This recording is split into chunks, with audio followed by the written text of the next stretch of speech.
All right, so Lily Tomlin and Paul Weitz, thank you for being here. It's good to have you both. Thank you. The title Grandma, Lily, did you find that this was one of those roles that's a kind of career reckoning for an actress in terms of her particular stage in life in the sense of what the title signifies? In other words, did you ever think, Grandma, I'm not a grandma. I don't see myself as a grandma. Oh, wait a minute. I guess I am old enough to play a grandmother. Because when I first heard about this movie at Sundance and heard you were playing, I said the same thing to myself. I said, well, Lily Tomlin is, oh yeah, I guess so. Well, good. Well, because I am. I mean, it's meant to be somewhat ironic because the connotations of the word grandma in particular are maybe of somebody who's kind of sweet and maybe a little ineffectual or something, but well, you know, one of the opposite of that. Yeah, one of the definitions of grandma is a female ancestor, and that just sounds so like yeah. Well, it is, but I didn't. I liked that it was ironic. I liked that, you know, I wanted people to see a film named Grandma that showed a physically vital person, woman of that age, who still rattles around in a '55 Dodge Royal Lancer and does other cool things. Right, the '55 Dodge Royal Lancer. I went online to look to see what those things are going for. And what are they? Well, there's one, a black one, 57,000 miles, and it's selling for $15,399. So, hey, you know, if you ever wanted to sell yours, and then it would also have the luster of being owned by Lily Grandma. Tomlin. Or Willie. Yeah, but when you bought it, it was what? It was 20 years old already, right? Yeah, I bought it in '75. Right. Was it considered a classic car at the time? Oh, no, it's still not considered classic. Oh, okay. It's a cream puff car. What is that? What's a cream puff car? You know, it's not a muscle car. Mm-hmm. What's it A different? muscle car is like a car that, like, cool boys would like. Okay. Oh, You I know, see. So like it's, a Camaro or one of those kinds of cars. yeah. My car was the cars that were painted three-tone at the time. You know, they were like cream and black and pink, or my car's all black because it was painted, repainted. Oh, it was repainted. I bought it all black, and it shows off the chrome much better. Has great big bumper, you know, front and teeth for a hood, for a grill. For the grill, yeah. Right. Yeah. This is we're talking about Lily's car, which was used in the film. Her character drives. Paul, you said that you had this idea for years, but it never really gelled until you interfaced with this lady. Then the character began to take shape. I know you both worked together on Admission, where Lily played Tina Fey's feminist mom. But can you talk about your post Lily encounter writing process? How much of the character is Lily? How much was inspired by Lily? How much Lily may have contributed to the character in the writing process, and perhaps maybe in the moment on the set while filming? I'm asking you like she's not here. It was completely inspired by Lily and by some perception that I had of her, and very much what she was talking about, which is the idea that this woman, the grandma in the movie, is so much more of a butt kicker than her granddaughter, and she needs to teach the granddaughter how to tell people to go to hell, which she does in the course of the movie. I heard her voice in it, and then I was quite terrified because then I had to actually bring it to Lily and sort of twist her arm to get her to do it. But the great thing was we had months in which to go over it, make everything make sense. It was quite funny because initially Lily said, gee, you know, this character swears a lot, and she's supposed to be quite literate.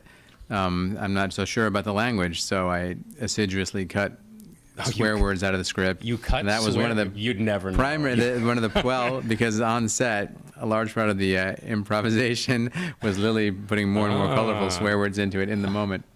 Your character has I think she said, a zero tolerance for assholes. I love that.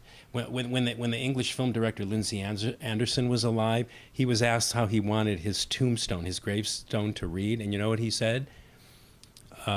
Quote, surrounded by fucking idiots, end quote. I mean, that, you know, Elle could have said that. Yeah, you know? that's good. Yeah, right on the tombstone. I don't know if it ever got on the tombstone. We may have to shoot something, stick it in the movie. I'll ask Malcolm McDowell, who's his big. That's right. Yeah, we were really close, those two. And you're in every scene, which is so great. It's so great to see you in every scene in a movie.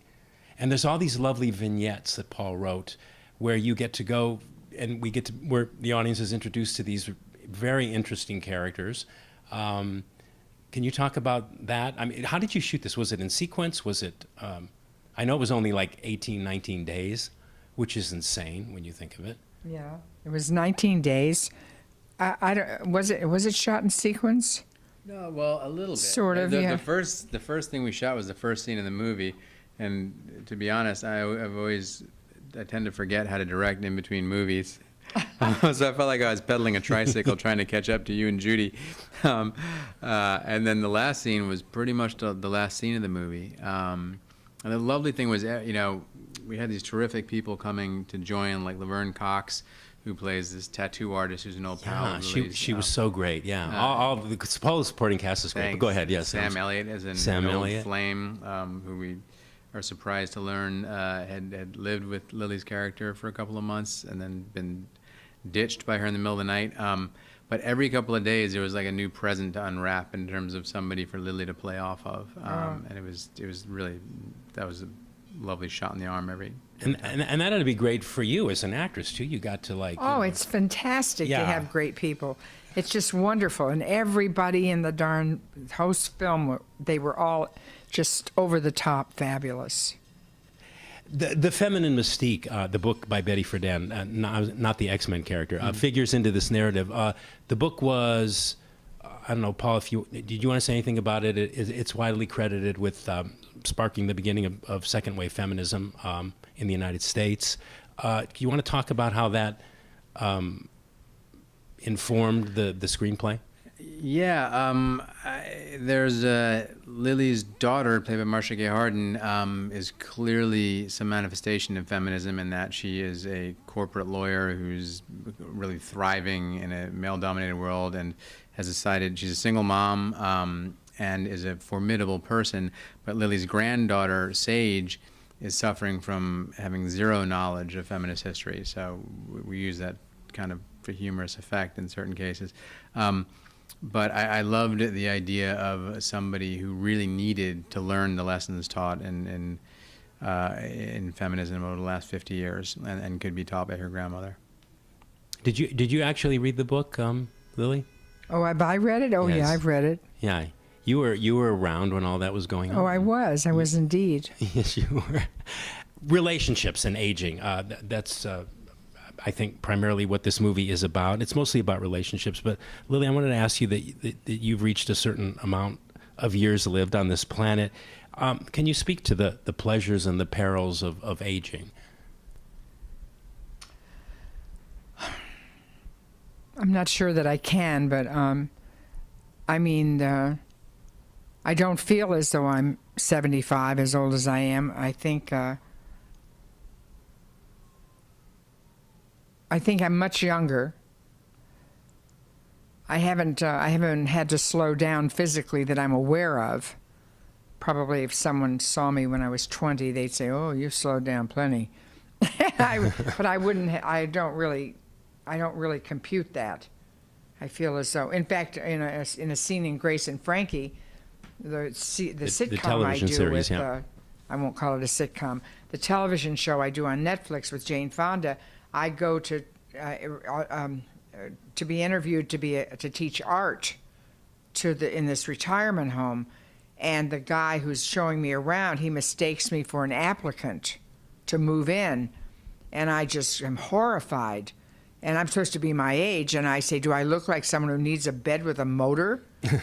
And then I try to back my way out of the place, and I'm a bit, confused and turmoiled about it. And suddenly I just bend, I squat down, and I say, my joints are still supple. And I squat down, and I get right back up, So that's how I feel. Yeah, I think you said it very well. And unfortunately, we're out of time. Oh, my gosh. I know it's ridiculous. We just got started, right? But Grandma, you want to say anything about Grandma to sum this up here? I was just going to tell everybody, go see Grandma. But it's a really beautiful performance by Lily, which is also really hilarious. And not full of crap. It's touches on various issues, but it's mostly about not reducing people and moving on in your thoughts and in life. And I just think it's important. It's human. It's rich. It's honest. It's naked. It's a lot of things that you wish all the movies you do could be. Right, and it's entertaining and it's It's funny. entertaining. And it's truthful. Yeah, it's truthful. Well, thank you guys for Grandma. Everybody, go see it. And, Thank you. Thank you, Lily Tomlin and Paul Weitz. Thanks. Thank you.